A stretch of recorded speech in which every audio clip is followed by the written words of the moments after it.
है, कैसे देखा आपने? क्योंकि जिस प्रकार के चैलेंजेस हैं उसको देखते हुए सेकंड हाफ कैसा जाएगा उसके ऊपर हम सब की नज़र रहेगी। और साथ ही साथ ये भी जानना चाहेंगे कि कौन से ऐसे क्षेत्र हैं, सेक्टर्स हैं पर्टिकुलरली, कि जहाँ पर थोड़ी सी प्रॉब्लम्स, थोड़े से प्रेशर की इंडिकेशंस आपको देखने मिली हैं सर।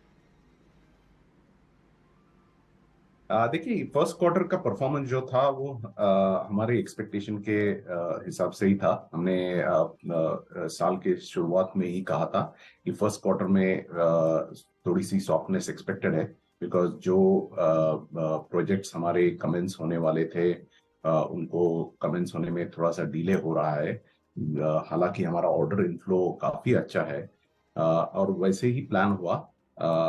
और उसके हिसाब से ये क्वार्टर में सिर्फ 0.1% क्वार्टर ऑन क्वार्टर की ग्रोथ दिखाई दी। मगर आप साल ईयर ऑन ईयर अगर आप देखोगे तो काफी अच्छी ग्रोथ दिखाई दी है। अभी भी हम इंडस्ट्री लीडिंग क्वाड्रेंट में है। अभी फर्स्ट क्वार्टर के एंड में वो जो कस्टमर के थ्रू जो डीलेज हो रहे हैं वो अभी भी चल रहे हैं। कस्टमर काफी कॉशियस है उनके प्रोजेक्ट्स को शुरू करने में। ऑर्डर्स दे रहे हैं मगर प्रोजेक्ट्स चालू करने में थोड़ी सी दिक्कत आ रही है, वो कॉशियस है। और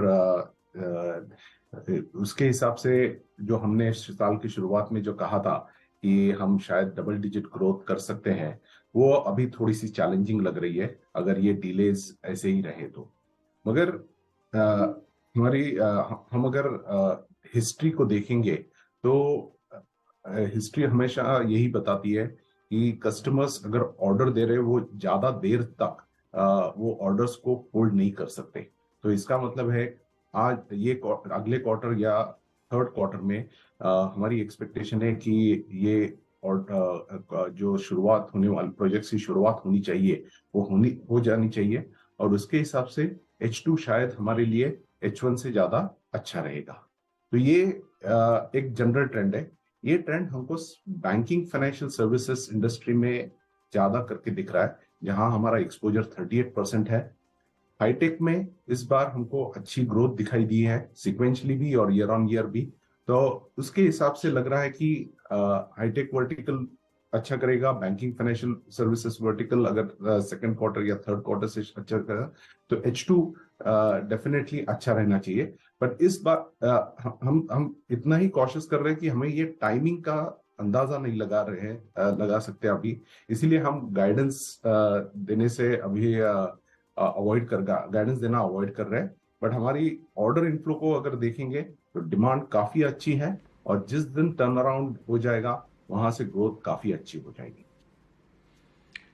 डेफिनेटली सर। अब समझना चाहेंगे कि अट्रिशन रेट एम्प्लॉयज़ का इस बार किस प्रकार रहा है, और सेकंड हाफ में अगर इसे देखें, क्या आपको लग रहा है कोई मार्जिन्स पर फर्दर प्रेशर आता हुआ देखने मिलेगा? क्योंकि एम्प्लॉय कॉस्ट जो है पर्टिकुलरली वो थोड़ी सी बढ़ते देखने मिल सकती है, या तो फिर कहें कि मार्जिन गाइडेंस क्या रहेगा इस करंट सिनेरियो में? ये सब चीज़ें हम समझने की कोशिश करें सर।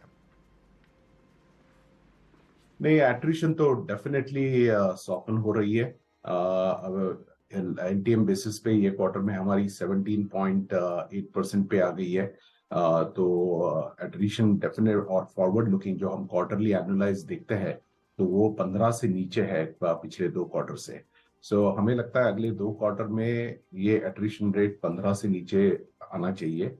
अभी जिस तरह की डिमांड है और ओवरऑल मार्केट में अगले कुछ क्वार्टर ये इंडस्ट्री में हमें लगता है कि एट्रिशन रेट 15 से नीचे रहना चाहिए। तो उसके हिसाब से तो कोई प्रॉब्लम नहीं है। दूसरी, आपने जो वेज इन्फ्लेशन की बात की, तो हमने ये दोनों कंपनीज आने के बाद जुलाई से वेज इंक्रीमेंट की अनाउंसमेंट की थी। वो हम जुलाई से वेज इंक्रीमेंट करने वाले हैं।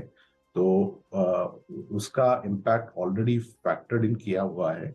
और ये सब फैक्टर करके जो मैक्रो इकोनॉमिक सिचुएशन है, ग्रोथ की अभी आउटलुक है, वो सब देख के हमें अभी भी लगता है कि साल के एंड में हम 17 to 18% exit rate EBIT margin कर सकते हैं। तो हमें वो कॉन्फिडेंस है कि हम डेफिनेटली कर सकते हैं। अगर मैक्रो इकोनॉमिक सिचुएशन इम्प्रूव हो गए और जल्दी इम्प्रूव हो गए तो ये मार्जिन रिकवरी और भी फास्ट हो सकती है।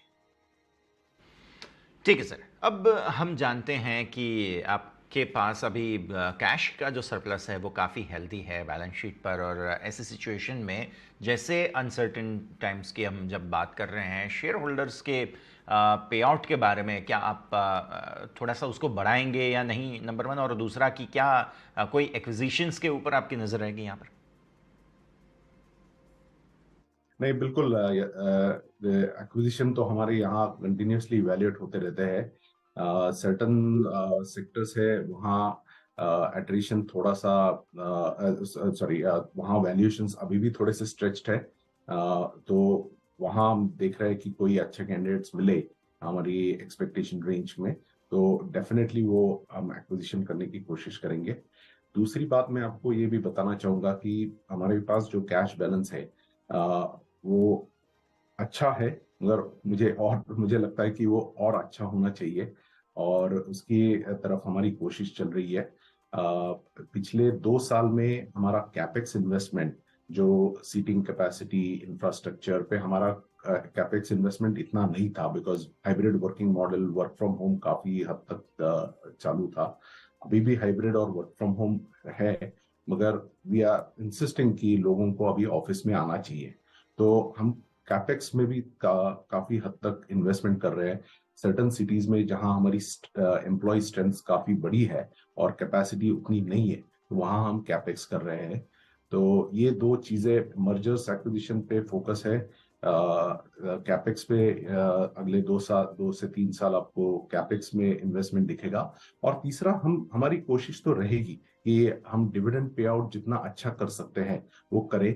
पिछले कई साल हमारा dividend pay out ratio around 35%, 36% था। वो इस साल हमने 40% पे लेके गए हैं। तो हमारी उम्मीद और कोशिश यही रहेगी कि हम हमारे शेयर होल्डर्स को ज्यादा से ज्यादा प्रॉफिट कमा के ज्यादा डिविडेंड दे सके। नहीं जी, आखिरी सवाल रहेगा मेरा, कौन से ऐसे सेक्टर्स हैं जहां पर आपको लग रहा है कि सबसे ज़्यादा अच्छी रिकवरी सबसे पहले इन्फेक्ट आती हुई देखने मिलेगी? क्या ये बीएफएसआई आपको लग रहा है, या फिर हाईटेक का से पहले एक थोड़ा सा रिस्पॉन्स और अच्छा रिकवरी आता हुआ देखने मिल सकता है, विनय जी? देखिए, अगर आप ये दोनों सेक्टर्स या कोई भी अदर सेक्टर्स देखोगे तो इनके बिजनेस में अभी भी स्ट्रक्चरल प्रॉब्लम्स नहीं है। इनके बिजनेसेस अभी भी अच्छे ग्रोथ दिखा रहे हैं, प्रॉफिट मार्जिन्स अच्छी तरह से दिखा रहे हैं। बैंकिंग फाइनेंशियल सर्विसेज वर्टिकल में ऐसी सिचुएशन नहीं है कि जो हमने 2007-2008 में देखा था कि जहां स्ट्रक्चरल प्रॉब्लम्स थे इंस्टीट्यूशंस में और एक इंस्टीट्यूशन के बाद दूसरे इंस्टीट्यूशंस कोलैप्स होते गए। हमें नहीं लगता कि वो सिचुएशन अभी है। अभी थोड़ा सा कॉशन है, लोगों को वो सिचुएशन में नहीं जाना है, इसीलिए लोग, जो हमारे कस्टमर्स हैं, वो थोड़े से कॉशियस अप्रोच लेके प्रोजेक्ट्स चालू करने में थोड़े से डिले कर रहे हैं। मगर मैं आपको मुझे एक बात और उसमें बतानी है कि ये जो पिछले कई क्वार्टर से जो हमारे प्रोजेक्ट्स आ रहे हैं वो कॉस्ट एफिशिएंसी के प्रोजेक्ट्स हैं। तो कस्टमर चाहते हैं कि हम उनके साथ काम करके उनकी कॉस्ट रिड्यूस करने में उनकी मदद करें। तो ये प्रोजेक्ट्स अगर वो डिले करेंगे, जहां उन्होंने हमको ऑर्डर दिया है, तो उनको वो सेविंग्स मिलने में और डिले हो जाएगा। तो मुझे नहीं लगता कि ये ज्यादा देर तक चलेगा। इसीलिए आपका सवाल बिल्कुल सही जगह था। ये बैंकिंग फाइनेंशियल सर्विसेज और हाईटेक वर्टिकल, जो हमारे लिए सबसे बड़े दो सेगमेंट्स है, वहां आपको ग्रीन शूट्स दिखेंगे। स्ट्रक्चरल प्रॉब्लम नहीं है। उनको इंटरेस्ट रेट्स हाइक, जो अभी भी फेडरल गवर्नमेंट्स बता रहे हैं कि हम इंक्रीज करेंगे, वो देखना चाहते हैं कि वो और कितनी बढ़ाएंगे। वो जिस दिन उनको लगेगा कि अभी इंटरेस्ट रेट साइकिल इससे ऊपर नहीं जाएगा, वहां से हमें लगता है रिकवरी दिखाना चालू हो जाएगा। हाईटेक वर्टिकल में सॉफ्टवेयर सर्विसेज के जो हमारे कस्टमर्स हैं, वहाँ काफी अच्छी ग्रोथ दिखाई दे रही है। हार्डवेयर सेक्टर्स जो सप्लाई चेन की वजह से उनको दिक्कतें आ रही थी बिजनेस में, वो अभी ईज आउट होना चालू हो गया है। तो आउटलुक देखा जाएगा तो बहुत पॉजिटिव है। ऑर्डर इनफ्लो देखा जाएगा तो बहुत पॉजिटिव है। अगर कस्टमर्स वेट कर रहे हैं कि वो परफेक्ट मोमेंट कब आए कि जहां हम कॉन्फिडेंटली कह सकते हैं चलो अभी आप हम खर्चा करना चालू कर सकते हैं और सेविंग्स लाएंगे। तो मुझे नहीं लगता ये ज्यादा दिन टिकेगा। अभी ये Q2 में होगा या Q3 में होगा ये हमको अभी पता नहीं है, इसीलिए हम भी थोड़े से कॉशियस हैं। मगर आउटलुक काफी पॉजिटिव है। जिस दिन टर्न अराउंड होगा एब्सोल्युटली एक्सट्रीमली फास्ट ग्रोथ आपको दिखाई देगी। डेफिनेटली इन सारे मुद्दों पर हम ज़रूर नज़र रखेंगे। विनीत जी, बहुत बहुत शुक्रिया आपका हमारे साथ जुड़ने के लिए और ये सारी जानकारी देने के लिए। तो આપણે જોયું